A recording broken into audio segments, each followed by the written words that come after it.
Magandang umaga po sa inyo. Ako po si Bishop Chito Tagle ng Diocese ng Imus, Cavite, nag-aanyayang magkape at pandasal. Pagnilayan po natin, tumangis para sa mga inaapi. Walang tao na gustong tumangis. Gusto nating lahat laging masaya. Subalit hindi yata maiiwasan sa mundong ito ang mga pagkabigo at problema. Ibig ko lang pong anyayahan kayo na suriin ang ating pagtangis. Pag di nakabili ng bagong sapatos, tumatangis ang bata. Pag di nakuha ang gustong posisyon sa opisina, nanghihina tayo. Pag di nasunod ang plano natin, nawawalan na ng gana at marami pang iba.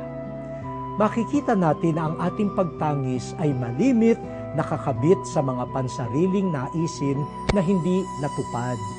Gumagawa tayo ng paraan upang makamit ang gusto natin. Sana naman matuto tayong tumangis para sa iba, lalo na sa inaapi.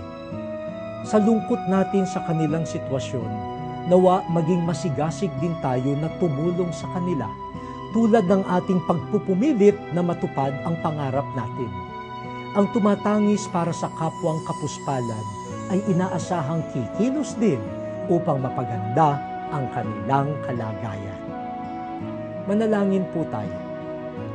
Kami ay tinangisan mo, O Diyos, kaya mo kami iniligtas.